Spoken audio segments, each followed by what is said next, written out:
खुलुमबाय स्टुडियोआव दं आं उदांस्रि मोसाहारि। बड'लेण्ड सोमावसारनाय बारग' मावथि गौथुमनि मोनसे सावरायमेल।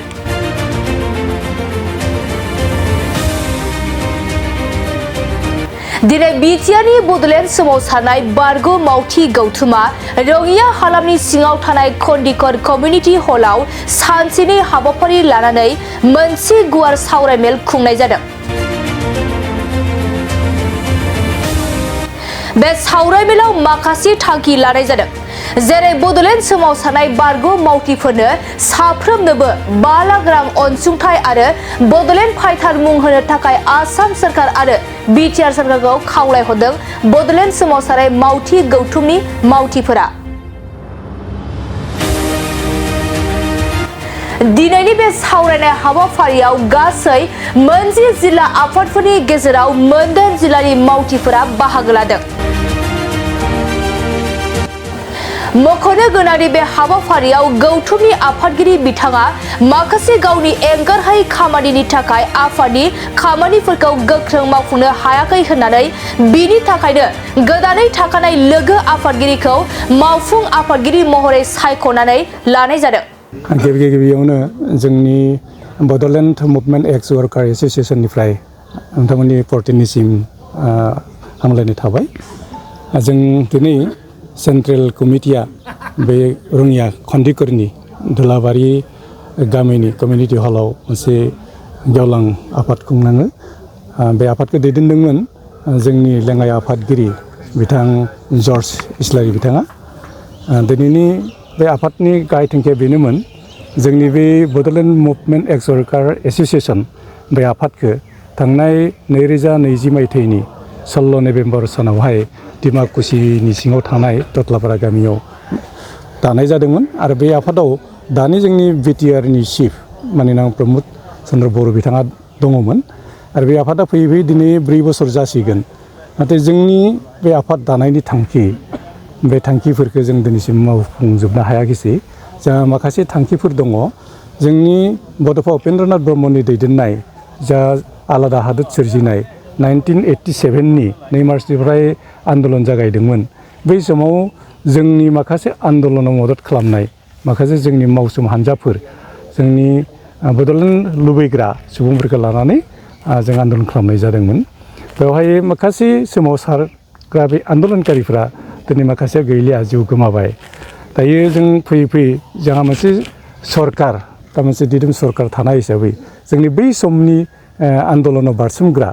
गावनि न'खरनि माखासे खामानि दामानिखौ गारनानै हारिनि थाखाय मावसोमग्रा दायो थांनानै थानाय बिथांमोना माबा मोनसे मोननो थाखाय जों लुबैदों।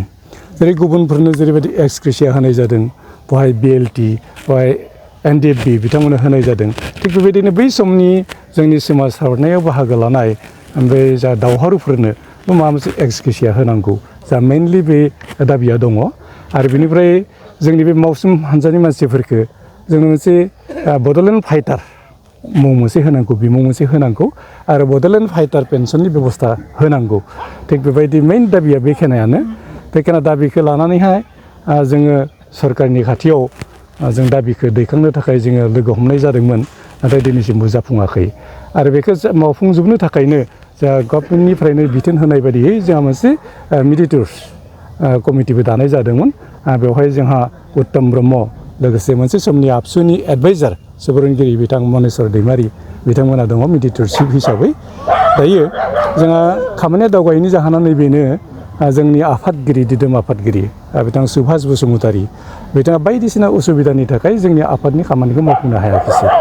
बेनि थाखायनो जों दावगानो हायाखै। बेनि थाखाय दिनैनि आफादाव जों बयनिबो मददथियाव मोनसे थांखि आजावनानै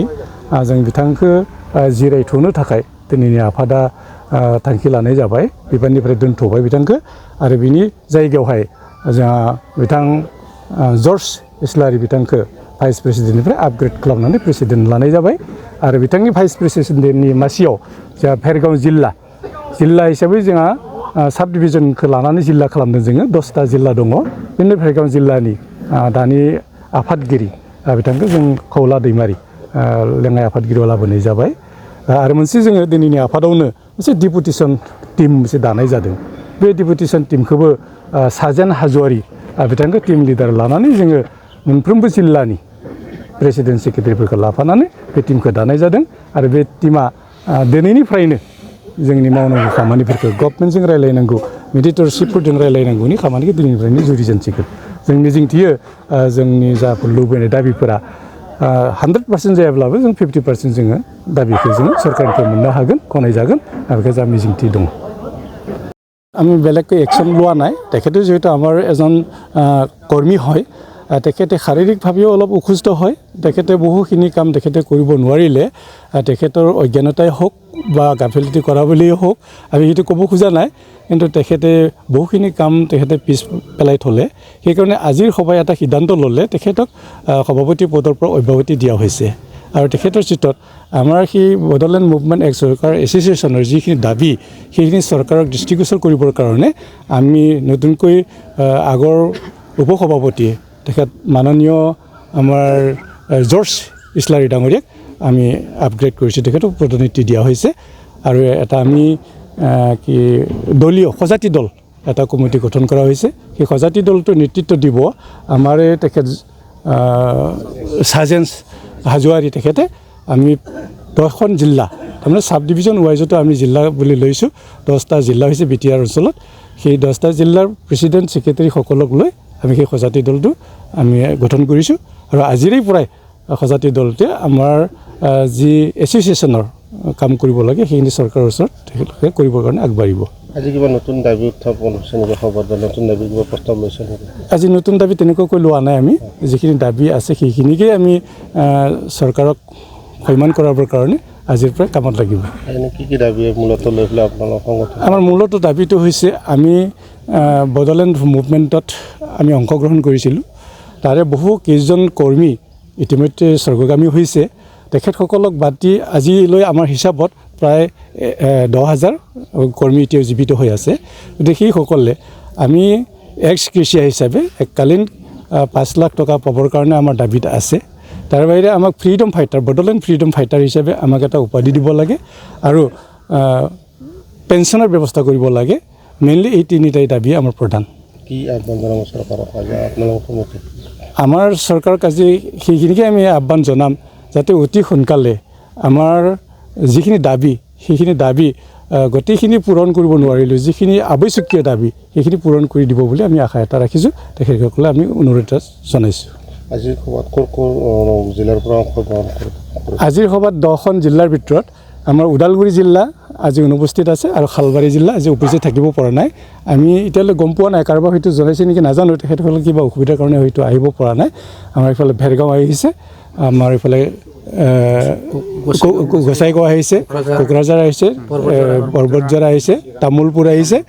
চিৰাং আহিছে 10খন আছিলে আজি 8খনে অংশগ্ৰহণ কৰিছে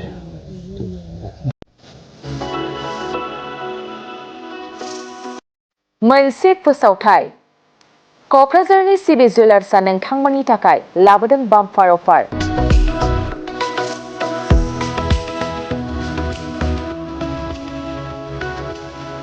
सना रुफा बायग्राफोरनि थाखाय धमाका अफार सनाजों गावखौ समायफ्लेहोनो गोसो गोनां बिथांमोननि थाखाय मोनसे गोजोनथाव खौरां नोंथाङा लुबैनाय बायदि सनाखौ सिबि जुवेलार्सआव फैनानै खम बेसेनावनो लांफैनो हागोन बे अफारखौ अक्ट'बर दाननि 31 अक्ट'सिम होनाय जादों नोंथाङा बे सिबि जुवेलार्सआव गोबां रोखोमनि सना आरो डायमन्डफोर मोननो हागोन जेरै diamond jewellery Rajkot jewellery Bombay कास्टिं जुवेलारि कलकाता जुवेलारि मेसिन मेड जुवेलारि आरो ट्रेडिशनेल जुवेलारि नोंथाङा बे सिबि जुवेलार्सआव मोननो हागोन डायमन्ड जुवेलारिनि थाखाय 15% अफार होनाय जादों लोगोसे सना बायग्राफोरनि थाखाय 1 ग्रामाव 500 रां खम बेसेनाव मोननो हागोन लोगोसे गोजाम सनाखौ सोलायनायनि थाखायबो स्पेशल रेट बानायनाय जादों नोंथांमोना क'क्राझार सिबि जुवेलार्सनिफ्राय आबुङै मिथिनोब्ला 9954273079 जानबुं नाम्बाराव कल खालामनो हागोन